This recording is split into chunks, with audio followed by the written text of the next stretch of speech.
சிறகடிக்க ஆசை சீரியலோட upcoming episode என்னென்னு பார்க்கலாம்.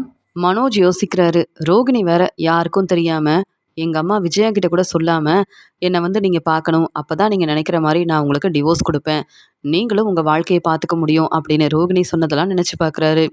ரோகிணி சொல்கிறது சரிதான், இந்த ஒரு முறை தானே நம்ம ரோகிணியை போய் பார்த்து பேசிட்டு வருவோம். அதுக்கப்புறம் ரோகிணி நான் நினச்ச மாதிரி எனக்கு டிவோர்ஸ் கொடுத்துட்டாங்கன்னா அப்புறம் என் பிஸ்னஸும் நல்லபடியாக நடக்கும், எனக்கு எந்த பிரச்சனையும் இருக்காது, என் அம்மா ஆசைப்பட்ட மாதிரி எனக்கு ஒரு நல்ல வாழ்க்கையை அமைச்சு கொடுப்பாங்க, வேறு வழி இல்லை. இந்த விஷயத்த அம்மா கிட்ட சொல்லவே கூடாது, எப்படியாவது தனியாக போய் ரோகிணியை பார்த்து பேசிட்டு சீக்கிரமாக வந்துடணும் அப்படின்னு யோசிக்கிறாரு மனோஜ். மீனாவும் முத்துவும் அங்கே வேலைக்காக கிளம்பிட்டு இருக்காங்க. அந்த சமயம் இங்கே விஜயா சொல்கிறாங்க, என்ன 2 பேருக்கும் ரூம் கிடச்சிது, அதுக்கப்புறமா வீட்டில் உங்களால் பிரச்சனை வரும்னு தெரிஞ்சிருந்தும் இந்த மீனா எந்த முடிவும் எடுக்காமல் இருக்கா, என்ன முத்து நீ மீனா கிட்ட சொல்லிட்டியா? பேசாமல் மீனாவை உன்னுடைய மாமியார் வீட்டுக்கு இப்போதைக்கு அனுப்பி வை, அதுக்கப்புறமா எந்த பிரச்சனையும் நடக்கலைன்னா அதுக்கப்புறம் மனோஜுக்கு ஒரு நல்ல வாழ்க்கையை அமைச்சு கொடுத்ததுக்கப்புறமா மீனாவை மறுபடியும் இந்த வீட்டுக்கு கூப்பிட்டு வந்துரு அப்படின்னு சொல்கிறாங்க. அம்மா, எங்களுக்கு ரூம் கிடச்சதில் ஒன்றும் பெருசாக சந்தோஷம் இல்லை, நீங்கள் செய்கிற பிரச்சனையை நினைக்கும் போது எப்படிம்மா இந்த ரூமில் நாங்கள் தங்க முடியும், பேசாமல் இந்த ரூமை கூட மனோஜுக்கு கொடுத்துருங்க, நாங்கள் எப்பயும் போல் வெளியிலேயே தங்கிக்கிறோம், ஆனால் மறுபடியும் மீனா அவங்க அம்மா வீட்டுக்கு போகணும்னு மட்டும் என்கிட்ட பேசாதீங்கம்மா அப்படின்னு சொல்லும்போது, ஏன் பேசக்கூடாது, உனக்கு உங்கள் அப்பாவை பற்றி கொஞ்சம் கூட அக்கறை இல்லை, அவர் சந்தோஷமாக இருக்கணும், அவர் ரொம்ப நல்லா இருக்கணும்னு நீ நினைப்பேன்னு பார்த்தா நீ என்ன இந்த மீனாவுக்கு சப்போர்ட் பண்ணிகிட்ருக்கன்னு கேட்கும்போது, அம்மா இங்கே என்னை விட அப்பா மேலே ரொம்ப அக்கறையாக இருக்கிறது மீனா மட்டும்தான், இங்கே மனோஜாக இருக்கட்டும் நீங்களாக இருக்கட்டும் அப்பாவை கண்டுக்காமல் உங்கள் வேலையை தானே இத்தனை நாள் பார்த்துட்டு இருந்தீங்க, என்னை எப்படி கண்டுக்காமல் இருந்தீங்களோ அதே மாதிரி அப்பா கிட்ட சாப்பிட்டாங்களான்னு கூட கண்டுக்காமல் இருந்தீங்க, இப்போ என்னம்மா புதுசாக உங்களுக்கு அப்பா மேலே அக்கறை வந்த மாதிரி பேசிகிட்டு இருக்கீங்க, அப்பா எங்கே போனாலும் நானே கூட போவேன், அவரை நானே வீட்டுக்கு கூப்பிட்டு வரேன், போதுமா, அப்பாவுக்கு எந்த பிரச்சனையும் நடக்காது, நான் அப்பாவை எப்படி பார்த்துக்கணும்னு எனக்கு தெரியும், அதுக்காக மீனாவை இங்கேருந்து அனுப்பிடுவேன் மட்டும் நினைக்காதீங்க, எங்களுக்கு இந்த ரூம் கிடச்சதுலேருந்தே நானும் பார்த்துட்ருக்கேன், நீங்கள் தேவையில்லாமல் பேசுகிறீங்க, தேவையில்லாமல் பிரச்சனை செய்கிறீங்க, இங்கே மனோஜுக்கு இந்த ரூம் கிடைக்கணும், மனோஜுக்கு ஒரு நல்ல வாழ்க்கையை அமைச்சு கொடுக்கணும்னு நினைக்கிறீங்களே தவிர்த்து நானும் மீனாவும் சந்தோஷமாக இந்த வீட்டில் எங்கள் வாழ்க்கையை பார்த்துக்கிறதெல்லாம் பார்க்கும்போது உங்களுக்கு ரொம்ப பொறாமையாக இருக்கா, இந்த ரூம் எங்களுக்கு கிடைக்கணும்னு நாங்கள் நினைக்கல, அப்பாவால் தான் இந்த ரூம் கிடச்சிது, ஆனால் நீங்கள் பேசுகிற பேச்செல்லாம் பார்க்கும்போது இந்த ரூம் எங்களுக்கு வேண்டான்னு தான் தோணுது, நாங்கள் தான் மாடியில் ரூம் கட்டிக்கிறோன்னு சொன்னோமே, நீங்கள் எங்கள் பேச்சை கேட்கல, அப்பாவும் எங்களுக்காக இந்த ரூமை கொடுத்தாங்க, ஆனால் இப்போ வரைக்கும் நாங்கள் இந்த ரூமில் தங்குறது பிடிக்காமல் என்னென்ன பேசுகிறீங்க பாத்தியா மீனா, நானும் உங்கள் பையன்தாம்மா, என்னை பற்றியும் கொஞ்சம் யோசிச்சு பாருங்கள், என் வாழ்க்கையை பற்றியும் கொஞ்சம் யோசிச்சு பாருங்கள், அதை விட்டுட்டு எப்போ பார்த்தாலும் மீனா இந்த வீட்டில் இருக்கக்கூடாதுன்னு சொல்லிக்கிட்டே இருந்தால் நானும் ரொம்ப பொறுமையாக இருக்க மாட்டேம்மா, அவ்வளவுதான் சொல்ல முடியும் அப்படின்னு சொல்லிட்டு போகும்போது இங்கே மனோஜ் இது எல்லாத்தையும் பார்த்துட்ருக்காரு. அம்மாவையே முத்து மீனாவுக்காக எதிர்த்து பேசுகிறான், இப்போ அம்மாவுக்கு சப்போர்ட் பண்ணால் அவ்வளவுதான், முத்து தேவையில்லாமல் என்கிட்டையும் பிரச்சனை செய்வான், அதனால் நம்ம வேலையை பார்க்க வேண்டியதான் அப்படின்னு யோசிக்கிறாரு மனோஜ். இங்கே மீனா சொல்கிறாங்க, பார்த்தீங்களா உங்கள் அம்மா இப்போவே இப்படி பேச ஆரம்பிச்சிட்டாங்க, நீங்கள் வேற சவாரிக்கு போயிடுவீங்க, வீட்டு வேலையெல்லாம் செய்யும் போதே உங்கள் அம்மா இப்படி தான் ஏதாவது பேசி பிரச்சனை செய்வாங்க, நான் என்னங்க செய்கிறதுன்னு கேட்குறாங்க மீனா. உடனே முத்து சொல்கிறாரு, மீனா நீ தான் இனிமேல் தெளிவாக பேசணும், நான் இந்த வீட்டில் தான் இருப்பேன், நான் இந்த வீட்டோட மருமக, அதனால் என் வீட்டுக்காரர் பேச்சு தான் கேட்பேன், உங்கள் பேச்சை கேட்டு என் அம்மா வீட்டுக்கு போக முடியாதுன்னு எதிர்த்து பேசு மீனா, எந்த தப்பும் கிடையாது, ஏன்னா அவங்க நல்ல மாமியாராக உங்ககிட்ட நடந்துக்கல, உன்னை மருமகளாக ஏற்றுக்கல, அப்போ நீயும் அவங்கக்கிட்ட ரொம்ப பொறுமையாக பேசினா சரிப்பட்டு வராது, நான் சொன்ன மாதிரியே நீயும் என் அம்மா கிட்ட பேசிடு, அவங்க கேள்வி கேட்டால் நீ கண்டிப்பாக அவங்களுக்கு சரியான பதில் கொடுக்கணும், புரியுதா அப்படின்னு முத்து சொன்னதை கேட்டு மீனா நினைக்கிறாங்க, சரிங்க நானும் சொல்லி பார்க்குறேன், ஆனால் உங்கள் அம்மா கண்டிப்பாக என் பேச்சை கேட்க மாட்டாங்க, நான் வேணும்னா கொஞ்ச நாள் என் அம்மா வீட்டுக்கு போயிட்டு வரட்டுமா, நீங்களும் அங்கேயே வந்துருங்க, நம்ம இந்த வீட்டில் இருந்தால் தானே பிரச்சனை வரும்னு நினைக்கிறாங்க அப்படின்னு சொல்கிறாங்க. என்ன மீனா எத்தனை முறை உங்ககிட்ட சொல்கிறது, என் அம்மா தான் புரிஞ்சிக்க மாட்டேங்கிறாங்க, நீ என்ன புரிஞ்சிக்க மாட்டேங்கிற, ஏற்கனவே சீதாவோட வாழ்க்கையில் நிறைய பிரச்சனை நடக்குது, சீதாவை நினச்சி உன்னுடைய அம்மா ரொம்ப கஷ்டப்படுறாங்க, உனக்கு தெரியுமா தெரியாதா, நீயும் அங்கே போனால் அவ்வளவுதான், உங்கள் அம்மாவால் தாங்கிக்க முடியாது, உன்னுடைய குடும்பத்துக்காக தான் நான் இப்படி ஒரு முடிவு எடுத்திருக்கேன்,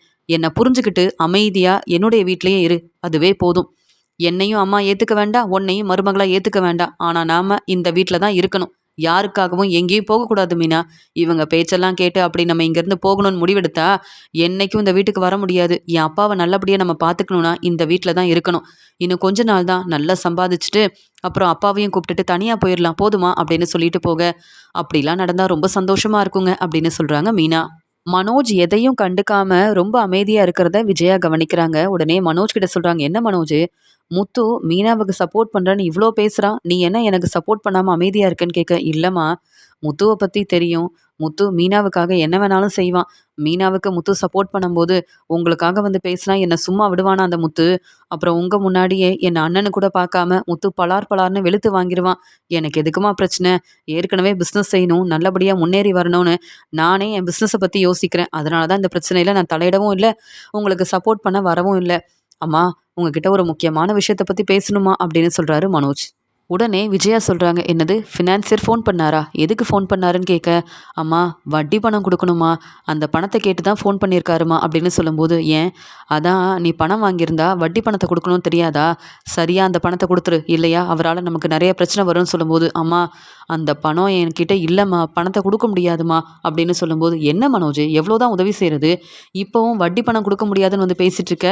உங்க அப்பாவுக்கு தெரியாம உனக்கு உதவி செய்யணும், நீ பிசினஸ நல்லபடியா பார்த்துக்கணும்னு உனக்காக வீட்டு பத்திரத்த கொண்டு போய் நான் வந்து ஃபினான்சர் கிட்ட குடுத்துருக்கேன்.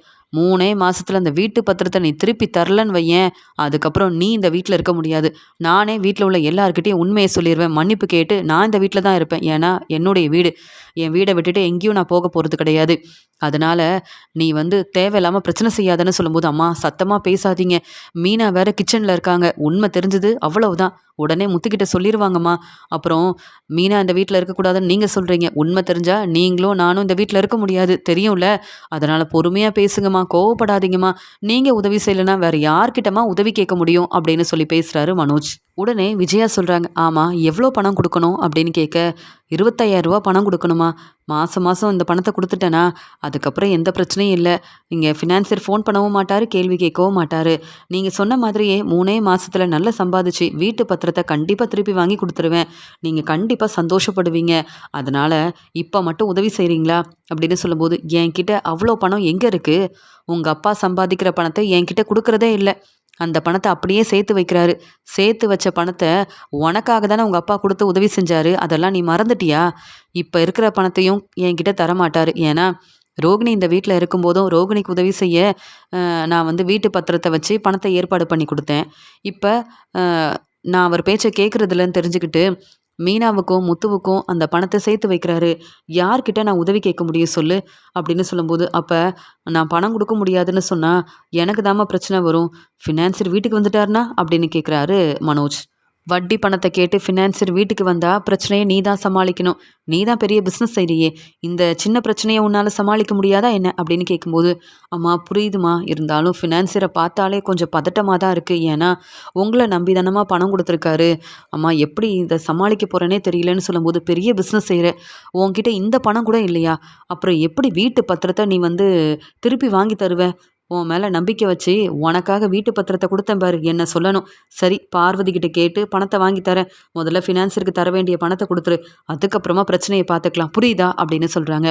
"சரிம்மா, நான் வந்து ஃபினான்சர் கிட்ட எவ்வளோ பணம் வாங்கினேன், எவ்வளோ பணத்த நான் வந்து செலவு செஞ்சுருக்கேன். மீதி என்கிட்ட வந்து எதுவுமே இல்லம்மா. இப்ப மாசம் மாசம் எவ்வளோ வட்டி பணம் குடுக்குறேன்னு எல்லாத்தையும் நான் வந்து தெளிவா எழுதி வச்சிருக்கேம்மா. நம்ம வீட்ல தாம்மா இருக்கு. அந்த நோட்டும் வீட்ல தான் இருக்கு. நீங்க பாருங்கம்மான்னு." சொல்லும்போது, "ஆமா, நீ என்னென்ன பணம் குடுக்குறேன்னு சரியா எழுதி வை. இல்லன்னு வையேன், அப்புறம் ஃபினான்சர் நம்மள ஏமாத்துனாலும் ஏமாத்திருவாரு. என்ன சிந்தாமணிய நம்பலாம். ஆனா ஃபினான்சர நம்ப முடியுமா?" அப்படின்னு பேசிட்டு இருக்காங்க. அந்த சமயம் அங்க மீனா வராங்க. மீனா வரத பார்த்த உடனே 2 பேரும் பேசாம அமைதியா இருக்காங்க. மீனாவுக்கு ரொம்பவே சந்தேகமா இருக்கு. என்ன, இவ்ளோ நேரம் சத்தமா பேசிட்டு இருந்தாங்க. ஆனா நான் வந்த உடனே ரொம்ப அமைதியா இருக்காங்க. நமக்கு என்ன, என்ன வேணாலும் பேசட்டும். நம்மகிட்ட பிரச்சனை செய்யாம இருந்தா அதுவே போதும் அப்படின்னு நினைக்கிறாங்க மீனா. உடனே மனோஜ் வந்து, "மீனா, எனக்கும் அம்மாவுக்கும் இப்பவே காஃபி கொண்டு வாங்க." அப்படின்னு சொல்லும்போது, "நான் ஏற்கனவே அத்தைக்கிட்ட காஃபி குடுத்தேன். அவங்க வாங்கவே மாட்டேன்னு சொல்லிட்டாங்க. நான் சமைச்சா சாப்பிட மாட்டேன்னு சொல்லிட்டாங்க. மறுபடியும் வேணும்னா அவங்களே பேச சொல்லுங்க. அது மட்டும் தான் என்னால முடியும். நீங்க சொன்னீங்கன்னு உங்களுக்காக வேலையெல்லாம் செஞ்சு குடுத்துட்டுருக்க முடியாது. உங்க அம்மா நான் இந்த வீட்ல இருக்கக்கூடாதுன்னு பேசும்போது அவங்களுக்கு சப்போர்ட் பண்ணி பேசுறீங்க. ஆனா நான் வீட்டு வேலையெல்லாம் செய்யணும்னு மட்டும் சொல்றீங்களே." அப்படின்னு மீனா கேள்வி கேட்க, "பாத்தீங்களாம்மா, முத்து மட்டும் தான் நம்மள எதிர்த்து பேசுறான். இப்படி தேவையில்லாம பிரச்சனை செய்றானா, இந்த மீனாவும் இப்படி பேச ஆரம்பிச்சுட்டாங்கன்னு." சொல்லும்போது, "ஆமா மனோஜ். இவங்க 2 பேரும் இந்த வீட்ல இருக்கக்கூடாது. அப்படி ஏதாவது பெரிய பிரச்சனைய செய்ய தான் போறேன். பார்த்துக்கிட்டே இரேன். எதுக்கு இந்த மீனா காஃபி போட்டு குடுக்கணும்? நான் இருக்கேன் மனோஜ். உனக்காக என்ன வேணாலும் நான் செய்வேன்." அப்படின்னு சொல்லிட்டு நீ ஒன்றும் என் பையனுக்கு காஃபி போட்டு கொடுக்கவும் வேண்டாம், ஜூஸ் போட்டு கொண்டு வரவும் வேண்டாம். நீ சமைச்சா யார் சாப்பிட்றது அப்படின்னு சொல்லிட்டு போய் மனோஜுக்கு காஃபியெல்லாம் கொண்டு வந்து கொடுக்குறாங்க. இங்கே வந்து விஜயா. அந்த சமயம் மனோஜ் உட்காந்து ரொம்பவே கவனமாக எழுதிட்டுருக்காரு. இங்கே இது எல்லாத்தையும் வந்து மீனா பார்த்துட்ருக்காங்க. அப்படி என்னதான் செய்கிறாரு மனோஜ்? என்ன இன்னைக்கு வேலைக்கும் போகாமல் இவ்வளோ நேரம் அத்தையும் மனோஜும் பேசிகிட்டு இருந்தாங்க. ஏதோ ஃபினான்சியர்னு வேற பேசிகிட்டு இருந்தாங்க. நான் வந்த உடனே அமைதியாக இருந்துட்டாங்க. இப்போ என்னவோ எழுதிட்டுருக்காரு, என்னது ஒன்றும் புரியலையே அப்படின்னு சொல்லி யோசிக்க ஆரம்பிக்கிறாங்க. நமக்கு என்ன, நம்ம இவங்கள கண்டுக்காமல் இருந்தால் தான் இந்த வீட்டில் மருமகளாக இருக்க முடியும். இல்லைனா தேவையில்லாமல் மனோஜும் விஜயாத்தையும் பிரச்சனை செய்வாங்க அப்படின்னு சொல்லிட்டு இங்கே மீனா வந்து இருக்கிற வேலையெல்லாம் பார்த்துட்ருக்காங்க. முத்து சவாரி முடிச்சுட்டு வீட்டுக்கு வந்த உடனே மீனா மீனா அப்படின்னு கூப்பிட்டுக்கிட்டே வராரு. ஆனால் மீனா வந்து பூக்கடைக்கு போனதால் இங்கே முத்துவும் எல்லா இடத்துலையும் மீனாவை தேடி பார்த்துட்டு மீனா இல்லைன்னு உடனே வந்து மீனாவுக்கு ஃபோன் பண்ணுறாரு. மீனா சொல்கிறாங்க, எனக்கு பூக்கடையில் நிறைய வேலை இருக்குது, வீட்டில் உள்ள வேலையெல்லாம் முடிச்சுட்டு வரவே ரொம்ப நேரம் ஆயிடுச்சு, இப்போ வீட்டுக்கு வர முடியாதுங்க.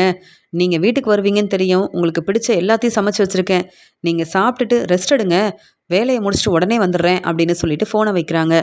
இங்கே அப்பாவும் வந்து வேலைக்கு போயிருக்காங்க. பார்வதி அத்தை வீட்டுக்கு அம்மா கிளம்பி போயிட்டாங்க. மனோஜும் கடைக்கு போயிட்டான்.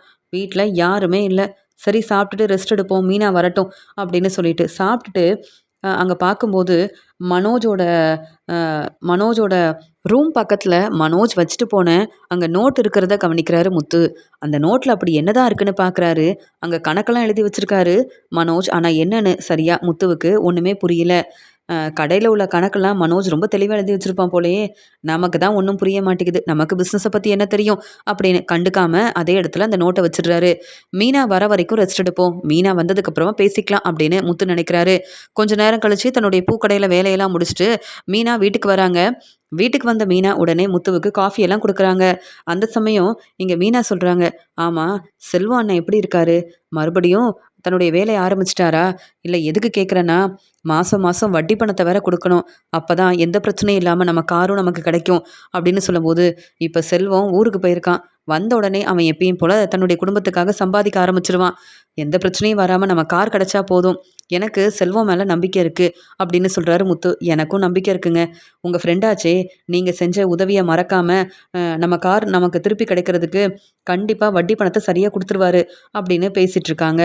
அந்த சமயம் முத்து சொல்கிறாங்க, ஆமாம் மீனா, இந்த மனோஜ் இந்த நோட்டெல்லாம் எழுதி வச்சுருக்கான் பாரு அப்படின்னு சொல்லும்போது, ஆமாங்க, இன்னைக்கு நான் கடைக்கு கிளம்பும்போது உங்கள் அம்மாவும் உங்கள் அண்ணனும் பேசிகிட்டு இருந்தாங்க, ஃபினான்சியரை பற்றி பேசிகிட்டு இருந்தாங்க, என்னன்னு சரியாக தெரியல அப்படின்னு சொல்லும்போது, அப்படியா, எதுக்காக ஃபினான்சியரை பற்றி பேசிகிட்டு இருந்தாங்கன்னு கேட்க, அப்புறம் உங்கள் அண்ணன் ரொம்ப கவனமாக இந்த நோட்டில் தான் எழுதிட்டு இருந்தாரு, நீங்களே பாருங்களேன், உங்களுக்கு புரியுதான்னு பாருங்க அப்படின்னு சொல்லும்போது, இல்லை மீனா, எனக்கு எதுவுமே புரியல அப்படின்னு சொல்லி பேசிகிட்டு இருக்கும்போது, எனக்கு சந்தேகமாக இருக்குங்க, ஒருவேளை உங்கள் அண்ணன் அங்கே ஃபினான்சர்கிட்ட பணம் வாங்கியிருப்பாரா என்னன்னு கேட்க, அதெல்லாம் எப்படி முடியும், எங்கள் அப்பாவுக்கு தெரியாமல் அப்படி செஞ்சால் நாங்கள் எல்லாம் சும்மா விட்டுருவோமா அப்படின்னு சொல்கிறாரு முத்து.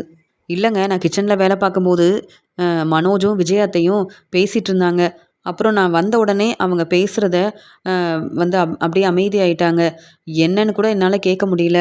அது மட்டும் இல்லைங்க, ஃபினான்சருக்கு தர வேண்டிய பணத்தை நான் கொடுக்கணும், இல்லைனா ஃபினான்சரால் பிரச்சனை வரும்னு உங்கள் அம்மா கிட்ட உங்கள் அண்ணன் பேசுகிறத நான் கேட்டேன், அதுக்கப்புறம் அவங்க என்ன முடிவெடுத்தாங்க என்ன பேசுனாங்கன்னு எனக்கு தெரியல, அதனால தான் சந்தேகமாக இருக்குன்னு சொன்னேன் அப்படின்னு சொல்லும்போது, அப்படியா மீனா பேசுனாங்க, உண்மையாக தான் சொல்கிறியா, அவங்க உண்மையாகவே இப்படி தான் பேசுனாங்களான்னு கேட்க, ஆமாங்க நான் கேட்டேன், ஆனால் உங்கள் அம்மாக்கிட்டையும் உங்கள் அண்ணங்கிட்டையும் என்ன பேசுகிறீங்கன்னு கேட்க முடியாதே, இவ்வளோ நேரம் நாங்கள் பேசுனதை தான் கவனிச்சிட்டு இருந்தியா அப்படின்னு கேள்வி கேட்பாங்க, பிரச்சனை செய்வாங்க, அதனால் அவங்கக்கிட்ட கேட்கலங்க.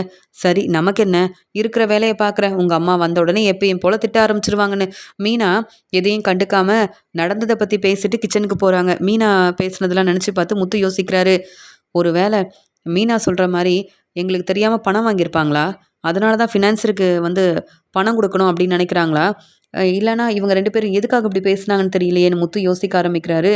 இங்கே முத்துவுக்கு சந்தேகம் வருது. முத்து யோசிக்கிறாரு, இந்த மனோஜ் என்ன எழுதியிருக்கான்னு எனக்கு தான் தெரியல, ஆனால் பலகுரல் நிறைய படிச்சிருக்காங்கல்ல, அவங்கக்கிட்ட இந்த நோட்டை கொடுத்து அப்படி என்ன தான் இருக்குன்னு கேட்டு தெரிஞ்சிக்க வேண்டியதான், ஒருவேளை இது எல்லாமே உண்மையாக பிஸ்னஸை பற்றி தான் கணக்கெல்லாம் எழுதியிருந்தா பிரச்சனை இல்லை, ஆனால் ஃபினான்சர்கிட்ட மனோஜ் கடன் வாங்கியிருக்கான்னு தெரிஞ்சா மனோஜை சும்மா விடக்கூடாது அப்படின்னு யாருக்கும் தெரியாமல் முத்து வந்து அந்த நோட்டை எடுத்து வச்சுக்கிறாரு. மீனா கிட்ட சொல்கிறாரு, மீனா சவாரிக்கு கிளம்புற மீனா, நீயும் கொஞ்ச நேரம் ரெஸ்ட் எடு. அப்புறம் உனக்கே தெரியும் என் அம்மா வந்தால் தேவையில்லாமல் பேசுவாங்க. நீ வந்து இந்த வீட்டில் சந்தோஷமாக இருக்கணும் மீனா. அதுக்காக கஷ்டப்பட்டு சம்பாதிச்சு நமக்குன்னு சீக்கிரமாகவே ஒரு வீடு வாங்கிட்டு நம்ம அப்பாவையும் கூப்பிட்டுட்டாங்க கிளம்பி போயிடலான்னு சொல்லும்போது, உண்மையாகவே இப்படி நீங்கள் செஞ்சீங்கன்னா நான் ரொம்ப சந்தோஷப்படுவேன். இன்னும் எத்தனை நாள் தான் இந்த வீட்டில் இருந்து கஷ்டப்பட போகிறேன்னு தெரியலங்க அப்படின்னு சொல்கிறாங்க. இனி அப்படிலாம் நடக்காது மீனா, உன்னை நான் நல்லா பார்த்துக்கிறேன் மீனா அப்படின்னு சொல்லிட்டு இங்கே ஸ்ருதியை பார்க்கறதுக்காக ரெஸ்டாரண்ட்டுக்கு கிளம்பி போகிறாரு முத்து. ஸ்ருதி ரொம்ப சந்தோஷமா அங்கே ரெஸ்டாரண்ட்டில் அவங்க வேலையை பார்த்துட்டு இருக்காங்க. முத்து வரதை பார்த்த உடனே ஸ்ருதி ரொம்ப சந்தோஷப்படுறாங்க. என்ன முத்து, மீனா வரலையா? எப்பயுமே மீனா தான் என்கிட்ட பேச வருவாங்க. என்னை பார்க்குறதுக்கு மீனா மட்டும்தான் வருவாங்க. ஆனால் இன்னைக்கு நீங்கள் வந்திருக்கீங்கன்னா ரொம்ப நாள் கழிச்சு வந்திருக்கீங்க. ரெஸ்டாரண்ட்டில் உள்ள சாப்பாடெல்லாம் எப்படி இருக்குன்னு சாப்பிட்டு பார்த்து சொல்லுங்களேன். நீங்கள் கண்டிப்பாக இன்னைக்கு சாப்பிட்டே ஆகணும் அப்படின்னு சொல்லும்போது, இல்லை பழகுருள், உன்கிட்ட முக்கியமான விஷயத்தை பற்றி பேசணும். நான் வீட்டில் சாப்பிட்டுட்டேன். மீனாவை பற்றி தெரியும்ல, நான் சாப்பிடாம சவாரிக்கு போகக்கூடாதுன்னு என் மேலே அந்த வீட்டில் அக்கறையாக இருக்கிறதே மீனா மட்டும்தான்னு சொல்லும்போது, பரவாயில்ல, மீனாவை விட ரவி ஒன்றும் அவ்வளோ நல்லா சமைக்க மாட்டான். அதனால் நீங்கள் வந்து இப்போ எதுக்கு வந்தீங்கன்னு சொல்லுங்கள் அப்படின்னு கேட்கும்போது, இல்லை, இந்த நோட்டில் என்ன எழுதியிருக்குன்னு பார்த்து சொன்னீங்கன்னா நல்லாயிருக்கும் அப்படின்னு கேட்கும்போது, ஆமாம், எங்கேருந்து எடுத்துகிட்டு வந்தீங்க, யாருடையதுன்னு கேட்க, மனோஜ் தான் எழுதி வச்சுருக்கான். ஆனால் எனக்கு ஒன்றுமே புரியல. எனக்கு கொஞ்சம் சந்தேகமாக இருக்குது. மனோஜ் நிறைய கடன் வாங்கியிருக்கான். ஆனால் இதில் என்ன எழுதியிருக்குன்னு தெரியல. நான் ஒன்றும் உங்களை மாதிரிலாம் பெருசாக படிக்கலல்ல அப்படின்னு சொல்லும்போது, என்ன முத்து, உங்களுக்கு எவ்வளோ திறமை இருக்குது. நீங்கள் எங்களை விட பெரிய ஆளாக வரப்போகிறீங்க. நல்லா சம்பாதிக்க போகிறீங்க. பார்த்துக்கிட்டே இருங்களேன் அப்படின்னு சொல்லிட்டு அங்கே வந்து அந்த நோட்டை வாங்கி பார்க்குறாங்க. அப்போ தான் வந்து ஸ்ருதி வந்து உண்மையை கண்டுபிடிக்கிறாங்க. ஃபினான்ஷியர்கிட்ட பணம் வாங்கினது, வட்டி பணம் எவ்வளோ கொடுக்கணும், இன்றைக்கி அவங்க வட்டி பணம் கொடுக்குறதா இருக்காங்கன்னு எல்லாத்தையும் ரொம்ப தெளிவாக வந்து எழுதி வச்சுருக்காரு. இதை பார்த்த உடனே வந்து இங்கே ஸ்ருதி சொல்கிறாங்க, என்ன முத்து, இது உங்களுக்கு புரியலையா அப்படின்னு சொல்லிட்டு, ஃபினான்சியர்கிட்ட விஜயாத்தை மனோஜுக்கு பணம் வாங்கி கொடுத்துருக்காங்க. 7 லட்ச ரூபா பணம் வாங்கியிருக்காங்க. அதுக்கு மேலே 16 லட்ச ரூபா பணத்தை வந்து ஃபினான்சியர் கொடுத்துருக்காரு. ஆமாம், இந்த உண்மையெல்லாம் நம்ம யாருக்குமே தெரியாதே, எப்படி பணம் கிடச்சிது? வட்டி பணம் மட்டும் 25,000 ரூபா மாதம் மாதம் கொடுக்கணுமா? அதெல்லாம் சரியாக எழுதி வச்சிருக்காரு மனோஜ். உங்களுக்கு இதெல்லாம் புரியவே இல்லையான்னு கேட்க, புரியல, அதனால தான் உங்களை பார்க்க வந்தேன். மீனா தான் அம்மாவும் மனோஜும் பேசிகிட்டு இருந்த உண்மையை சொல்லும்போதே எனக்கு ரொம்ப சந்தேகமாக இருந்தது. அதான் உங்ககிட்ட என்னன்னு கேட்கலாமேன்னு வந்தேன்னு சொல்லும்போது, எனக்கு புரியுது, நம்ம வீட்டுக்கு ஃபினான்சர் வந்தார்ல, அப்போ அவர் மூலமாக வீட்டு பத்திரத்தை திருப்பி வாங்கிட்டாங்க போல அப்படின்னு ஒவ்வொரு உண்மையாக யோசித்து இங்கே ஸ்ருதி வந்து முத்துக்கிட்ட சொல்ல ஆரம்பிக்க பேரதிர்ச்சியோடு நிற்கிறாரு முத்து. உடனே ஸ்ருதி சொல்கிறாங்க, முத்து, இந்த பிரச்சனையை நீங்கள் அப்படியே விடக்கூடாது. நீங்கள் போய் இங்கே விஜயாத்தைக்கிட்டேயும் மனோஜ்கிட்டையும் என்னன்னு கண்டிப்பாக கேட்கணும் அப்படின்னு சொல்லும்போது, இல்லை பழகுருள், இந்த நோட்டில் என்ன எழுதியிருக்குன்னு நீங்கள் சொன்னதுக்கப்புறமா தான் எனக்கே தெரிய வந்திருக்கு. அதனால் நீங்கள் வந்து தெளிவாக பேசினாதான் இங்கே என் அம்மாவும் மனோஜும் அப்படி என்ன தான் செஞ்சுருக்காங்க அப்படின்ற உண்மையை கண்டுபிடிக்க முடியும். உங்களுக்கு தெரியும், நீங்கள் அங்கே வரமாட்டீங்கன்னு எனக்கு தெரியும். இருந்தாலும் நீங்கள் இப்போ கோவத்தெல்லாம் விட்டுட்டு எனக்காக உண்மையை கண்டுபிடிக்க நீங்கள் வருவீங்களான்னு கேட்க, எனக்கு ரவி மேலே தான் கோவம் இருக்குது. மற்றபடி உங்களுக்கெல்லாம் நான் கண்டிப்பாக உதவி செய்வேன். அது மட்டும் இல்லாமல் இப்படி ஒரு பிரச்சனை நம்ம வீட்டில் நடந்திருக்குன்னா இந்த உண்மையை கண்டுபிடிக்க நான் வரமாட்டேனா என்ன? இன்னும் என்னென்ன இருக்குன்னு நான் பார்த்துக்கிறேன் அப்படின்னு சொல்லிட்டு ஒவ்வொரு உண்மையாக கண்டுபிடிக்க ஆரம்பிக்கிறாங்க ஸ்ருதி. ஸ்ருதிக்கு ரொம்ப தெளிவாக தெரியுது, இந்த பிரச்சனைக்கெல்லாம் காரணமே சிந்தாமணி தான். சிந்தாமணிக்கிட்ட தான் உதவி கேட்டு இவங்க ஃபினான்சியர்கிட்ட வீட்டு பத்திரத்தை கொடுத்து பணம் வாங்கியிருக்காங்க. மனோஜோட பிஸ்னஸ்க்காகவும் இங்கே வந்து ஃபினான்சியர் நிறைய பணம் கொடுத்து உதவி செஞ்சுருக்காரு. ஆனால் வீட்டு பத்திரத்தை வாங்கியிருக்கிற உண்மையவும் இங்கே மறுபடி ஃபினான்சர்கிட்ட திருப்பி கொடுத்த உண்மையவும் இவங்க சொல்லாமல் இந்த உண்மையை மறைச்சிருக்காங்க அப்படின்ற உண்மையை தெரிஞ்சுக்கிறாங்க. அந்த அந்த சமயம் இங்கே முத்து வந்து இப்படிலாம் நடந்திருக்க வாய்ப்பு இருக்கான்னு கேட்க, கண்டிப்பாக விஜயாத்தை மனோஜோட வாழ்க்கைக்காகவும் பிஸ்னஸ்க்காகவும் என்ன வேணாலும் செய்வாங்கன்னு நம்ம எல்லாருக்கும் தெரியும்ல முத்து. அதனால தான் இப்படி நம்மளை ஏமாத்திருக்காங்க. ரோகிணி மட்டும்தான் ஏமாத்திருக்காங்கன்னு பார்த்தா, இங்கே விஜயாத்தையும் மனோஜும் இப்படி ஒரு வேலை செய்வாங்கன்னு நான் எதிர்பார்க்கவே இல்லை. பேசாமல் நம்ம வந்து கேள்வி கேட்போம் அப்படின்னு சொல்லும்போது, நீங்கள் வந்தீங்கன்னா எல்லார்கிட்டேயும் தெளிவாக கேள்வி கேட்பீங்க. நான் என்ன சொன்னாலும் உனக்கு பிஸ்னஸை பற்றி என்ன தெரியும், என்ன மாதிரி நீ என்ன பெரிய படிப்பெல்லாம் படிச்சிருக்கிறியான்னு மனோஜ் கேள்வி கேட்டு பிரச்சனையை சமாளிச்சிருவான் ஸ்ருதி. அதனால் நீங்கள் வந்தாதான் இங்கே வந்து எங்கள் அம்மாவையும் கேள்வி கேட்க முடியும், மனோஜ் என்ன பேசினாலும் சரியான பதில் கொடுக்க முடியும். உதவி செய்ய நீங்கள் கண்டிப்பாக வரணும்னு சொல்லும்போது, எனக்கு விஜயாத்தையை பற்றி தெரியாதா? எப்படியாவது இந்த பிரச்சனை யாருக்கும் தெரியக்கூடாதுன்றதுக்காக தான் நீங்களும் மீனாவும் அந்த வீட்டில் இருக்கக்கூடாதுன்னு இப்படி சிந்தாமணி பேச்சை கேட்டு பிரச்சனை செய்கிறாங்க. இவங்கள எதுக்காக சும்மா விடணும்? கண்டிப்பா நான் வரேன். நம்ம வீட்ல ஒரு பிரச்சனைனா பார்த்துட்டு அமைதியா இருப்பேனா? நானே தெளிவா வந்து பேசி உண்மை என்னன்னு கண்டுபிடிக்கிறேன் முத்து அப்படின்னு உண்மைய தெரிஞ்சுக்கிட்ட ஸ்ருதி வந்து முத்துக்கிட்ட ரொம்ப நம்பிக்கையா பேசுறாங்க. இங்க ஸ்ருதி இங்க ரெஸ்டாரண்ட்ல வேலையெல்லாம் முடிச்சுட்டு, நான் கண்டிப்பா நம்ம வீட்டுக்கு வரேன் அப்படின்னு சொல்றாங்க. உடனே முத்துவும் சவாரிக்கு கிளம்பி போறாரு. ஆனா முத்துவுக்கு மனோஜ் மேல அவ்ளோ கோவம் வருது. என்ன இந்த மனோஜ் யார்கிட்டயும் சொல்லாம, யார்கிட்டயும் வந்து இந்த பிரச்சனைய பத்தி பேசாம, அம்மா பேச்ச கேட்டு வீட்டு பத்திரத்தலாம் திருப்பி வாங்கியிருக்கானா? அது எப்படி? என் அப்பா கையெழுத்து போடாம இதெல்லாம் எப்படி நடந்திருக்கும்? பாவம் என் அப்பா. இங்க வந்து அம்மாவ எவ்ளோ நம்புறாரு. ஆனா இந்த உண்மையெல்லாம் என் அப்பாவுக்கு தெரிஞ்சா அவரால தாங்கிக்கவே முடியாது. என் அப்பா சந்தோஷமா இருக்கணும். அவருக்கு எந்த பிரச்சனையும் நடக்கக்கூடாதுன்னு ரொம்ப அக்கறை இருக்கிற மாரி அம்மா பேசுறாங்க. இதுக்காகவே மீனா இந்த வீட்ல இருக்கக்கூடாதுன்னு என்னென்ன பேசுனாங்க. இப்ப தானே தெரியுது. என் அப்பாவுக்கு தெரியாம என்னென்ன வேலை செஞ்சிருக்காங்க. இந்த உண்மையெல்லாம் சொல்லி முதல்ல அம்மாவுக்கும், மனோஜுக்கும் சரியான பாடம் புகட்டணும். இவங்க எல்லாம் மீனாவ பத்தி இனி பேசவே கூடாது. மீனா இந்த வீட்ல இருக்கக்கூடாதுன்னு சொல்லவும் கூடாது. இவங்க செஞ்ச தப்புக்கு இவங்க 2 பேரும் தான் இந்த வீட்ல இருக்கக்கூடாது அப்படின்னு முத்துவுக்கு ரொம்பவே கோவம் வருது. ஃபினான்சருக்கு கொடுக்க வேண்டிய வட்டி பணத்தை குடுத்துட்டு வந்த உடனே, வீட்டுக்கு வந்த மனோஜ், இங்க வந்து நோட்ல இது எல்லாத்தையும் எழுதி வைக்கணும்னு தன்னுடைய நோட்ட தேட ஆரம்பிக்கிறாரு. இங்க விஜயா கிட்ட சொல்றாங்க, "அம்மா இங்க தாம்மா வச்சேன். அந்த நோட் எங்கம்மா?" "அம்மா வீட்ல மீனா தானே இருந்தாங்க. அவங்க தான் வேணும்னே அந்த நோட்ட எடுத்திருப்பாங்கன்னு நெனைக்கிறேன். மீனாவ கூப்பிட்டு நீங்களே கேளுங்கம்மா. அம்மா நான் எவ்ளோ கடன் வாங்கியிருக்கேன்னு எனக்கு தெரியணும்னா, அந்த நோட் எனக்கு வேணும்மா" அப்படின்னு சொல்லி கேட்கும்போது, "மீனா எங்க இருக்க? எப்ப பார்த்தாலும் கிச்சன்ல வேலை இருக்குன்னு கிச்சன்லயே நின்னுட்டு இருப்பியே. முதல்ல இங்க வா" அப்படின்னு சொல்லி கூப்பிடுறாங்க. அத்தை என்ன ஆச்சுன்னு கேட்க, ஆமா மனோஜ் இங்க நோட்ல எழுதிட்டு இருந்தான்ல, நீ பார்த்தல்ல அந்த நோட்டெல்லாம் எங்கன்னு கேட்க, அத்தை எனக்கு என்ன தெரியும்? அத்தை நீங்க எங்க வச்சீங்கன்னு எனக்கு தெரியாது. அதே மாதிரி நானும் அங்க கடைக்கு போயிட்டு இப்பதான் அத்தை வந்தேன். நான் எதையும் பார்க்கல அத்தை அப்படின்னு சொல்றாங்க. பொய் சொல்லாத. உனக்கு இதான் வேலை. வச்ச எதுவுமே வச்ச இடத்துல இருக்கிறதே இல்ல. அப்புறம் என்ன நீ வீட்டு வேலையெல்லாம் பார்த்துட்டு இருக்க? அப்படின்னு சொல்லி கேள்வி கேட்கும்போது, அங்க வந்து முத்து வராரு. முத்து வந்தவுடனே என்ன மீனா கிட்ட ஏன் இவ்வளோ சத்தமா பேசுறீங்க? எதுக்கு கோவப்படுறீங்க? மீனா அப்படி என்ன செஞ்சான்னு கேட்கும்போது, ஆமா நான் கணக்கெல்லாம் எழுதி வச்சிருந்தேன்ல, அந்த நோட்ட காணோம். யார் எடுத்தாங்கன்னு தெரியல அப்படின்னு சொல்லும்போது, அப்படியா? அத பத்தி தான் கேள்வி கேட்குறியா? அப்ப நீ என்கிட்ட தான் கேள்வி கேட்கணும் அப்படின்னு சொல்லும்போது, எதுக்கு நான் உன்கிட்ட கேள்வி கேட்கணும்? பிசினஸ்க்காக என்னென்ன நான் செய்யணும்னு ஒவ்வொன்னையும் பார்த்து பார்த்து எழுதி வச்சிருக்கேன். இதெல்லாம் உனக்கு பார்த்த உடனே புரிஞ்சிருமா? முதல்ல நீ என் நோட் எடுத்திருந்தா இப்பவே அத குடு அப்படின்னு கேட்கும்போது, கொஞ்சம் பொறுமையா இரு. வீட்டுக்கு எல்லாரும் வரட்டும். ரவிக்கு ஃபோன் பண்ணிட்டேன். ஏன் பலகுரல் கூட வரப்போறாங்க. ஸ்ருதி கூட வரப்போறாங்க. அவங்க வந்ததுக்கு அப்புறமா உனக்கே புரிய வரும் அப்படின்னு சொல்லும்போது, அங்க அண்ணாமலை வந்து, "என்ன முத்து எதுக்கு ஃபோன் பண்ண? உடனே வர சொன்ன. என்னப்பா ஏதாவது பிரச்சனையா?" அப்படின்னு கேட்கும்போது, "பிரச்சனையெல்லாம் எதுவும் இல்லப்பா. நீங்க வந்த உடனே கொஞ்சம் அமைதியா இருங்க. மீனா அப்பாவுக்கு காஃபி எடுத்துட்டு வா" அப்படின்னு சொல்லும்போது, "ஆமாமாம்மா எந்த பிரச்சனையும் இல்ல" அப்படின்னு சொல்லி சமாளிக்கிறாங்க மீனா. இங்க அண்ணாமலைக்கு ஒண்ணுமே புரியல. இங்க வந்து மனோஜ் வந்து, "என்னம்மா பிரச்சனை? எதுக்கும்மா இப்ப முத்து எல்லாரையும் வீட்டுக்கு வர சொல்லியிருக்கான்? காரணம் இல்லாம முத்து இப்படி செய்ய மாட்டான். நாம தான் எந்த தப்பும் செய்யலையேன்னு" சொல்லும்போது, "இல்ல மனோஜ், நீ வேற ஃபினான்சியர பார்த்து வட்டி பணத்த குடுத்துட்டு வந்தல்ல, இந்த உண்மை ஒருவேளை முத்துவுக்கு தெரிஞ்சிருக்குமா? நீ அங்க ஃபினான்சியர பார்த்தது, பேசினது, பணம் குடுத்ததுன்னு இந்த உண்மைய தெரிஞ்சுக்கிட்டு தான் மனோஜ் இந்த முத்து வந்து இப்படி பேசிட்டு இருக்கானா என்ன? எனக்கு சந்தேகமா இருக்கு. முத்துவும், மீனாவும் இவ்ளோ பொறுமையா, இவ்ளோ அமைதியா இருக்காங்கன்னா, ஏதோ ஒரு காரணம் இருக்கு. இத்தன நாள் இந்த வீட்டு பக்கமே வரமாட்டேன்னு சொன்னேன். இந்த ஸ்ருதி கூட வரேன்னு சொல்லியிருக்கானா, கண்டிப்பா ஏதோ ஒரு பெரிய பிரச்சனை இருக்குன்னு தான் நெனைக்கிறேன். எதுவா இருந்தாலும் நீ பேசாத. நான் பேசிக்கிறேன். நான் பேசினா தான் இந்த முத்து அமைதியா இருப்பான். நீ அமைதியா இரு. அது மட்டும் போதும்" அப்படின்னு சொல்றாங்க. "சரிம்மா, எந்த பிரச்சனையா இருந்தாலும் நீங்களே பார்த்துக்கோங்கம்மா" அப்படின்னு சொல்றாரு மனோஜ். அந்த சமயம் விஜயாவோட வீட்டுக்கு ஸ்ருதியும், ரவியும் வராங்க.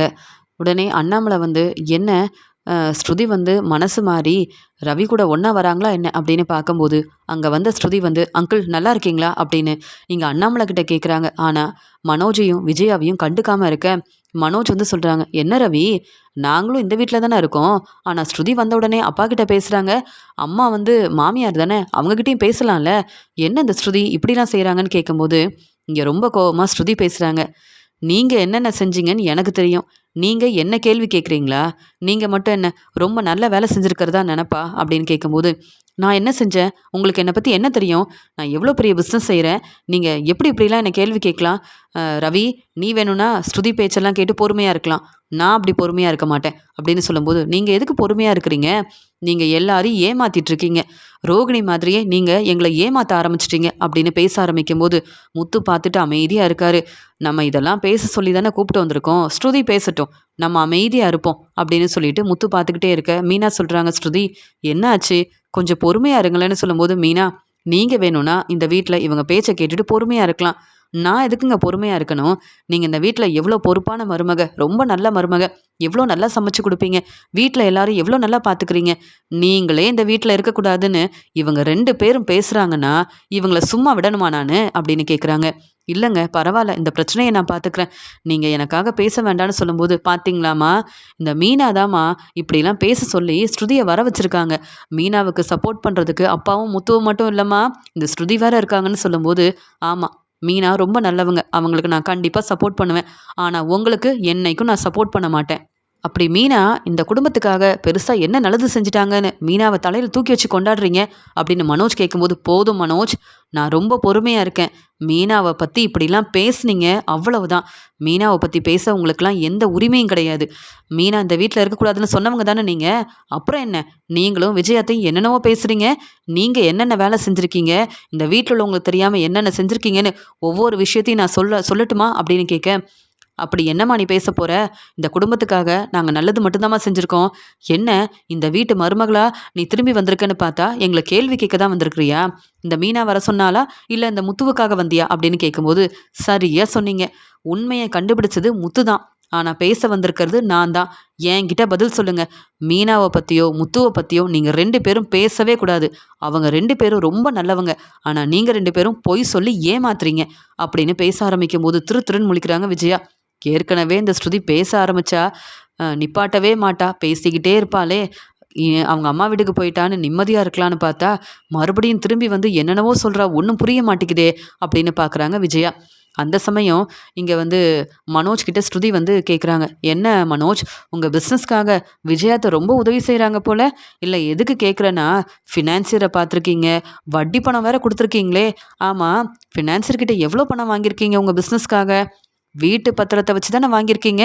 இந்த உண்மையெல்லாம் வீட்டில் எல்லாருக்கும் தெரியுமா? அண்ணாமலை அங்கிள் உங்களுக்கு தெரியுமா? ரவி உனக்கு தெரியுமா? மீனா உங்களுக்கு தான் தெரியுமா?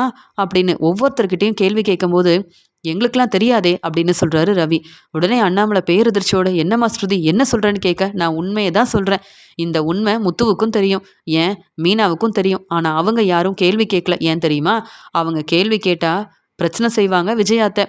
அவங்கள பேச விடாம இவங்க எதிர்த்து பேசுவாங்க. இதே நான் வந்தா இவங்களால பேச முடியாதுல்ல. அத்தை, நான் சொல்றது சரிதானே? நீங்க தானே சிந்தாமணி பேச்சை கேட்டுட்டு மனோஜோட பிஸ்னஸ்க்கு உதவி செய்யணும்னு இப்படி ஒரு வேலையை செஞ்சுருக்கீங்க. அப்படி இல்லைன்னு சொன்னீங்கன்னா இப்போ வீட்டு பத்திரம் எங்கே இருக்குன்னு சொல்லுங்க பார்ப்போம் அப்படின்னு சொல்லி கேட்குறாங்க ஸ்ருதி. மனோஜ் திருன்னு முழிக்கிறாரு. வசமாக மாட்டிக்கிட்டோம்.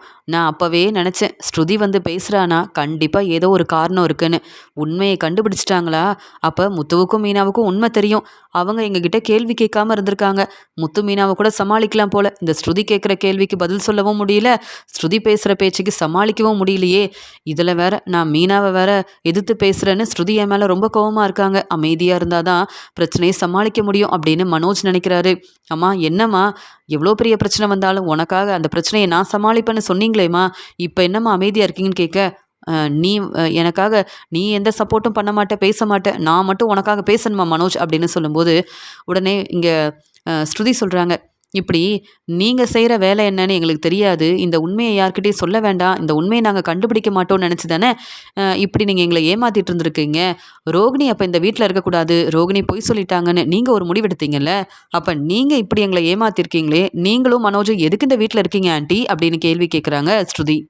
உடனே இங்கே விஜயா ரொம்ப கோவமா, என்னம்மா ஸ்ருதி இப்படிலாம் பேசிகிட்டு இருக்க, கொஞ்சம் பொறுமையாக பேசுமா, இது என்னுடைய வீடு, நான் இந்த வீட்டில் தான் இருப்பேன், நீ எப்படிம்மா இப்படிலாம் கேள்வி கேட்கலான்னு சொல்லும்போது அண்ணாமலை சொல்கிறாங்க, விஜயா தேவையில்லாமல் பேசாத, வீட்டு பத்திரம் எங்கே இருக்குது? ஸ்ருதி பேசும்போதே எனக்கு தெரிஞ்சுது, ஆனால் நீ பிரச்சனையை சமாளிக்க பார்க்குறியா? ஸ்ருதி, ஆமாம், இந்த உண்மை எப்படிம்மா தெரியும்னு கேட்க, நீங்களே இந்த ஆதாரத்தை பாருங்கள், மனோஜ் என்ன எழுதி வச்சிருக்காருன்னு நீங்களே பாருங்களேன். முத்துவுக்கு இதெல்லாம் என்னன்னு புரியல, என்னை பார்க்கறதுக்காக ரெஸ்டாரண்ட்டுக்கு வந்திருந்தாரு. நான் தான் இது எல்லாத்தையும் பார்த்துட்டு தெளிவாக உண்மையை கண்டுபிடிச்சேன். உங்களுக்கு உதவி செஞ்சது சிந்தாமணி தானே? சிந்தாமணி பேச்சை கேட்டுட்டு வீட்டு பத்திரத்தை ஃபினான்சியர் கொடுத்த பணத்தை வச்சு திருப்பி வாங்கியிருக்காங்க. மறுபடியும் பிஸ்னஸ்க்காக, மனோஜோட பிஸ்னஸ்க்காக இந்த பத்திரத்தை திருப்பி கொடுத்துருக்காங்க. அவங்க எவ்வளோ பணம் வாங்கியிருக்காங்கன்னு பாருங்கள். இந்த உண்மை நமக்கு தெரிஞ்சிருக்கணுமா வேண்டாமா? எல்லாரும் இந்த வீட்டில் தானே இருக்கோம். சரி, நான் தான் என் அம்மா வீட்டுக்கு போயிட்டேன். முத்து, ரவி, அண்ணாமலை அங்கிள்னு எல்லாரும் இங்கே தானே இருக்காரு. இந்த உண்மையை சொல்லியிருக்கலாமே. மீனாவை உங்களுக்கு பிடிக்காது, மீனாவை இங்கேருந்து அனுப்பணும்னு நினைக்கிறீங்க. ஆனால் மீனா எந்த தப்பும் செய்யலை. இந்த குடும்பத்துக்காக கஷ்டப்பட்டு வேலை செய்கிறாங்க, நம்மளை ரொம்ப நல்லா பார்த்துக்கிறாங்க. எந்த தப்பும் செய்யாத மீனா அவங்க அம்மா வீட்டுக்கு போகணும்னா இவ்வளோ பெரிய பிரச்சனை செஞ்சுருக்கீங்க, இவ்வளோ பெரிய தப்பு பண்ணியிருக்கீங்க, உண்மையை மறைச்சிருக்கீங்க. அப்புறம் நீங்கள் மட்டும் இந்த வீட்டில் சந்தோஷமாக இருக்கணுமா? அதனால தான் உண்மையை சொல்கிறதுக்காகவும் மீனாவுக்கு சப்போர்ட் பண்ணுறதுக்காகவும் வந்தேன். என்ன மனோஜ், இதெல்லாம் உண்மை தானே? பார்த்தீங்களா இந்த உண்மையை நான் எப்படி கண்டுபிடிச்சேன்னு? முத்துவுக்கு இதெல்லாம் என்னன்னு தெரியல, ஆனால் பார்த்த உடனே தெளிவாக என்ன நடந்திருக்குன்னு முத்துவுக்கு உண்மையை சொல்லி புரிய வச்சிட்டேன். என்ன முத்து அப்படின்னு சொல்ல பலகுரல், உங்களுக்கு இந்த பிஸ்னஸ் செய்ய தெரியாதுன்னு சொன்னீங்க, அப்புறம் ரெஸ்டாரண்ட் பிஸ்னஸை ரொம்ப நல்லபடியாக பார்த்துக்கிறீங்க. உங்கள் திறமை எனக்கு தெரியும், அதனால தான் உண்மையை கண்டுபிடிக்கணும்னு உங்களை பார்க்கறதுக்காக வந்தேன்னு சொல்கிறாரு முத்து. இப்படி வசமாக மாட்டிக்கிட்டோமே, முத்து தேவையில்லாத வேலை செஞ்சிட்டானே, இந்த ஸ்ருதியும் கேள்விக்கு மேலே கேள்வி கேட்குறாளே அப்படின்னு விஜயா யோசிக்கும்போது அண்ணாமலை சொல்கிறாங்க, என்ன மனோஜ் இதெல்லாம்? இங்கே வீட்டு பத்திரத்தை திருப்பி வாங்கினீங்களா? ஆமாம், என் கையெழுத்து நான் போடவே இல்லையே, அப்புறம் எப்படி இந்த வேலையெல்லாம் நீங்கள் செஞ்சீங்கன்னு கேட்க, அப்பா எனக்கு எதுவும் தெரியாதுப்பா, அம்மா அம்மா தான்ப்பா என்னுடைய பிஸ்னஸ்க்கு உதவி செய்கிறேன்னு சொன்னாங்க, அம்மா பேச்சை கேட்டு தான் நான் வந்து கையெழுத்து போட்டு கொடுத்தேன், மற்றபடி எனக்கு வேறு எதுவுமே தெரியாது அப்படின்னு பொய் சொல்கிறாரு. என்ன ஸ்ருதி இதெல்லாம்? உண்மை தெரிஞ்சா எங்ககிட்ட வந்து பேசியிருக்கலாம்ல. இப்போ பாருங்க, வீட்டில் எல்லாரும் இருக்காங்க, எல்லாரும் எங்களை கேள்வி கேட்குறாங்க, இப்படி எங்களை தலகுனிய வச்சிட்டீங்களே ஸ்ருதி அப்படின்னு மனோஜ் சொல்லும்போது, அத்தை என்ன இதெல்லாம்? ரோகிணியை பற்றின உண்மை மீனாவுக்கு தெரிஞ்ச உடனே மீனா இங்கே வந்து கிருஷிக்காக அந்த உண்மையை சொல்லாமல் இருந்தாங்க. அதெல்லாம் பெரிய தப்புன்னு என்னென்னவோ பேசுனீங்க. அப்போ எனக்கு உண்மை தெரிஞ்சா உடனே எல்லாருக்கிட்டையும் நானும் சொல்லணும்ல. இல்லைனா இங்கே வந்து இந்த உண்மை தெரிஞ்சு ஏன் சொல்லலைன்னு அண்ணாமலை மாமா கேள்வி கேட்பாரா இல்லையா? அதான் நானும் உண்மையை சொல்லிட்டேன். இப்போ என்ன பிரச்சனை உங்களுக்கு? இப்போ நீங்கள் என்ன கேள்வி கேட்காதீங்க. எதுக்கு இந்த உண்மையை வீட்டில் யார்கிட்டேயும் சொல்லலை? வீட்டு பத்திரத்தை கொண்டு போய் ஃபினான்சர்கிட்ட கொடுத்துருக்கீங்க. ஆனால் நீங்கள் எங்ககிட்ட இந்த விஷயத்தை பற்றி பேசவும் இல்லை. இந்த உண்மையை மறைக்கணும்னு எதுக்காக முடிவெடுத்தீங்க? மனோஜ், மீனா அந்த வீட்டில் இருக்கக்கூடாதுன்னு நினைக்கிறீங்களே, ஆனால் அந்த பிரச்சனைக்கெல்லாம் காரணம் விஜயாத்தையும் நீங்களும் தானே? பிரச்சனை செய்கிற யாரும் இந்த வீட்டில் இருக்கக்கூடாதுன்னா அப்புறம் நீங்களும் விஜயாத்தையும் மட்டும் எப்படி இந்த வீட்டில் இருக்கலாம் அப்படின்னு சொல்லி கேள்வி கேட்க தலை குனிஞ்சு நிற்கிறாங்க விஜயா. மீனாவுக்கு சப்போர்ட் பண்ணுறேன்னு நான் இந்த வீட்டில் இருக்கக்கூடாதுன்னு ஸ்ருதி பேசுகிறா.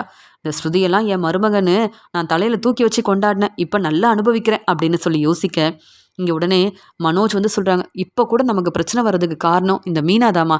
இந்த மீனா மட்டும் நம்ம வீட்டில் இல்லைன்னு வைங்களேன், இந்த உண்மையை முத்து கண்டுபிடிச்சிருக்கவும் மாட்டான், ஸ்ருதி வந்து இப்படி கேள்வி கேட்டிருக்க மாட்டாங்க. அப்போ நம்ம வீட்டுக்கு வந்து அந்த அம்மா பேசுனது எல்லாமே உண்மைதான், எனக்கு பிரச்சனை வர்றதுக்கு காரணமே இந்த மீனாதாமான்னு சொல்லும்போதே அங்கே வந்து ஸ்ருதி இருந்த கோவத்தில் மனோஜை பலார் பலார் பலார்னு வெளுத்து வாங்குறாங்க. இன்னும் நீங்கள் திருந்தவே இல்லைல்ல? நீங்கள் பொய் சொல்லி எங்ககிட்ட உண்மையை சொல்லாமல் அங்கே வந்து கடன் வாங்கியிருக்கீங்க, ஃபினான்சர்கிட்ட பணம் வாங்கியிருக்கீங்க. உண்மையை தெரிஞ்சுக்கிட்டு கேள்வி கேட்டால் அந்த பிரச்சனைக்கு காரணம் மீனான்னு சொல்கிறீங்க. இப்படி பேச அசிங்கமாக இல்லை? மீனாவை பற்றி நீங்கள் மறுபடியும் ஏதாவது பேசுனீங்க, மீனா மாதிரி பொறுமையாக இருக்க மாட்டேன். மீனா என்னுடைய அக்கா. மீனாவுக்கு ஒரு பிரச்சனைனா நான் கண்டிப்பாக வருவேன். இந்த வீட்டு மருமகளாக இல்லை, மீனாவோட தங்கச்சியாக வந்து கேள்வி கேட்பேன். நீங்கள் செஞ்ச தப்பெல்லாம் சொல்லாமல் மீனா மேலே தான் தப்பு இருக்குன்னு மீனாவை மட்டுமே பேசிகிட்டு இருக்கிறீங்களே. ஏற்கனவே சொல்லியிருக்கேன், மீனாவை பற்றி பேசாதீங்கன்னு. மறுபடியும் மறுபடியும் இப்படி என் முன்னாடி பேசுனீங்க, என் மாமியார்னு பார்க்க மாட்டேன், இங்கே ரவியோட அண்ணன் தான் அப்படின்ற ஒரு எண்ணமும் எனக்கு இருக்காது, பலார்னு வெளுத்து வாங்கிடுவேன். புரியுதா மனோஜ்னு கேட்கும்போது மனோஜ் அமைதியாக இருக்காரு. என்ன இப்படிலாம் செய்கிறாங்க? அம்மா பேசாமல் மன்னிப்பு கேட்டுடலாமா அப்படின்னு சொல்லிட்டு, அப்பா என்னை மன்னிச்சிருங்கப்பா, இனி இப்படிலாம் நான் செய்ய மாட்டேன், வீட்டு பத்திரத்தை 3 மாதத்தில் வாங்கி கொடுத்துட்றேன், சிந்தாமணி பேச்சை கேட்டு தான் இப்படிலாம் செஞ்சிட்டோம் அப்பா அப்படின்னு உண்மையை சொல்லும்போது இங்கே முத்து சொல்கிறாங்க, அப்பா இந்த உண்மை எனக்கு ஏற்கனவே தெரியும், வேறு வழி இல்லாமல் தான் நான் வந்து இதை யார்கிட்டையும் கேட்டால் உடனே அம்மா பிரச்சனையை சமாளிப்பாங்க, பதில் சொல்ல மாட்டாங்க, உண்மையை சொல்ல மாட்டாங்க. இப்போ பாருங்கள், பலகுரல் வந்து கேட்குற மாதிரி கேள்வியை கேட்டு இப்போ வந்து உண்மையை வர வச்சுட்டாங்கல்ல, எல்லாருக்கும் உண்மை தெளிவாக புரிஞ்சிருச்சுல. அதான் மனோஜ் உண்மையை சொல்லிட்டானே, அப்புறம் என்னப்பா? தப்பு செஞ்சது அம்மாவும் மனோஜும். இவங்க தானப்பா யார்கிட்டேயும் இந்த உண்மையை சொல்லாமல் மறைச்சிருக்காங்க. ஆனால் மீனா அந்த வீட்டில் இருக்கக்கூடாதான். பாருங்கப்பா எப்படிலாம் பேசுகிறாங்கன்னு அப்படின்னு முத்து சொல்லும்போது இங்கே ரவியும் முத்துவும் மனோஜை கேள்விக்கு மேலே கேள்வி கேட்குறாங்க. மனோஜ் வந்து சொல்கிறாரு, அப்பா கேட்குற கேள்விக்கே பதில் சொல்ல முடியல, இவங்க 2 பேரும் என்னை சும்மா விட மாட்டாங்க போல, பேசாமல் இப்போவே கடையில் வேலை இருக்குன்னு கிளம்பிடுவோமா? இல்லை அப்பா வேற என்ன முடிவெடுக்க போகிறாங்கன்னு தெரியலையே, ஸ்ருதி நல்லா வசமாக மாட்டி விட்டுட்டாளே அப்படின்னு சொல்லி யோசிக்கும்போது இங்கே விஜயா சொல்கிறாங்க, நான் வேணும்னா கொஞ்ச நாள் பார்வதி வீட்டில் போய் தங்கிக்கிறேங்க, ஆனால் தேவையில்லாமல் நீங்கள் கேள்வி கேட்குறேன்னு சொல்லி என்னை வந்து தலகுனிய வச்சிடாதீங்க, இந்த ஸ்ருதி முன்னாடி நீங்கள் கோவப்படாதீங்கன்னு சொல்லும்போது, ஏன் கோவப்படக்கூடாது? இது உன்னுடைய வீடு, அதனால என்ன வேணாலும் செய்வியா? சிந்தாமணி பேச்சை கேட்டு தானே இப்படி ஒரு வேலை செஞ்சுருக்க, கண்டிப்பா சிந்தாமணியால நீ ஏமாந்து போய் நிக்க போற. இனி மீனா இந்த வீட்ல இருக்கக்கூடாதுன்னு பேசுறதுக்கு உனக்கு எந்த உரிமையும் கிடையாது. மீனா எந்த தப்பும் செய்யல. ஆனா நீ பிரச்சனைக்கு மேல பிரச்சனை செஞ்சு என்னையே ஏமாத்திட்டல்ல அப்படின்னு கேள்வி கேட்க, இங்க வந்து மீனாவ பார்த்து தலை குனிஞ்சு நிக்கிறாங்க விஜயா. உடனே ஸ்ருதி சொல்றாங்க, "அத்தை நீங்க திருந்தவே மாட்டீங்க. பேசாம உங்க ஃப்ரெண்டு வீட்லயே போய் தங்கிக்கங்க. இனியாவது மீனா இந்த வீட்ல நிம்மதியா இருக்கட்டும். நீங்களும் மனோஜ் இங்க இருந்தீங்கன்னா, கண்டிப்பா மீனா ரொம்ப கஷ்டப்படுவாங்க." மீனா மட்டும் சரியா வேலை செய்யலன்னு சொல்றது, மீனாவுக்கு பொறுப்பே இல்லன்னு பேசுறது, மீனா வேலைக்கு போக்கூடாதுன்னு என்னென்ன பிரச்சனை செய்றீங்க. ஆனா, நீங்க எவ்வளோ பெரிய தப்பு பண்ணியிருக்கீங்க. கண்டிப்பா அ வந்து இந்த உண்மை தெரிஞ்ச உடனே, நீங்க 2 பேரும் இந்த வீட்ல இருக்கவே கூடாதுன்னு தான் நானும் பேசுறதுக்காக வந்தேன். பேசாம நீங்க மனோஜ கூப்ட்டுட்டு, விஜயாத்த நீங்க வந்து உங்க ஃப்ரெண்டு வீட்டுக்கு கிளம்புங்க. இல்ல சிந்தாமணி வீட்ல போய் தங்குங்க. மீனா, முத்து இந்த வீட்ல நிம்மதியா இருக்கட்டும் அப்படின்னு பேச, போதும் போதும் எப்ப பார்த்தாலும் மீனாவுக்கு சப்போர்ட் பண்றது தான் உங்க எல்லாருக்கும் வேலையாயிருச்சு. இப்படி என்ன வசமா மாட்டி விட்டது மட்டும் இல்லாம, இப்படியெல்லாம் பேசுறல்ல ஸ்ருதி. நீ பேசாம உங்க அம்மா வீட்டுக்கு கிளம்பி போன்னு சொல்லும்போது, எனக்கு அதெல்லாம் தெரியும். ஆனா, நீங்களும் மனோஜும் திட்டம் போட்டு இந்த குடும்பத்துல எல்லாரையும் ஏமாத்திருக்கீங்க. இப்ப அண்ணாமலை அங்கிள் சரின்னு சொன்னா, உடனே நான் போலீஸ்க்கு ஃபோன் பண்ணி வர சொல்லுவேன். ஏன்னா, அண்ணாமலை அங்கிளோட கையெழுத்த போட்டது மனோஜ் தானே! இப்ப நான் போலீஸ வர வைக்கட்டுமா? இல்ல மீனாவ நல்லபடியா பார்த்துக்கிறீங்களா? அப்படின்னு இங்க வந்து கேள்வி கேட்ட உடனே திரு திருன்னு முழிக்கிறாங்க மனோஜ். "அம்மா சொல்லுங்கம்மா. மீனா இந்த வீட்லயே இருக்கட்டும். மீனாவ நாங்க நல்லா பார்த்துப்போம்னு சொல்லுங்க. இல்லன்னா போலீஸ்கிட்ட வசமா மாட்டிப்போம்மா. இந்த ஸ்ருதி சொன்னா அப்படியே செஞ்சுருவாம்மா" அப்படின்னு சொல்லி ரொம்ப பதட்டமா பேசுறாரு மனோஜ். "நீ போலீஸ வர வைக்க வேண்டாம். மீனாவ நான் நல்லா பார்த்துக்கிறேன் போதுமா?" அப்படின்னு ரொம்ப கோவமா சொல்றாங்க விஜயா. இப்படி விஜயா இனியாவது மீனாவுக்கு பிரச்சனை செய்யாம இருக்கட்டும் அப்படின்னு ஸ்ருதி வந்து யோசிக்கிறாங்க. ஸ்ருதி கேட்குற கேள்விக்கு பதில் பேச முடியாம தலை குனிஞ்சு அவமானப்பட்டு நிற்கிறாங்க. இங்க ஸ்ருதி சொல்றாங்க, "இப்பவே மீனா கிட்ட எல்லாரும் மன்னிப்பு கேளுங்க. இல்ல மனோஜ் நான் சொன்ன மாதிரியே நீங்க செஞ்ச இந்த பிரச்சனைக்கு நான் போலீஸ வர வைப்பேன். அப்புறம் நீங்க தான் பதில் சொல்லணும்னு" சொன்ன உடனே மனோஜும் விஜயாவும் மீனா கிட்ட மன்னிப்பு கேட்குறாங்க. "என்னால இனி உனக்கு எந்த பிரச்சனையும் வராது. என்ன மன்னிச்சிரு மீனான்னு" விஜயா சொன்னத பார்த்து சந்தோஷப்படுறாரு அண்ணாமலை. ஆனா ஸ்ருதி சொன்னதுக்கு அப்புறமா தான் இங்க மனோஜ் என்னென்ன செஞ்சிருக்கான்ற உண்மையே தெரிய வந்திருக்கு. இனி மனோஜையும் நம்பக்கூடாது, விஜயாவையும் நம்பக்கூடாது அப்படின்னு விஜயா மேல ரொம்பவே கோவமா இருக்காரு அண்ணாமலை.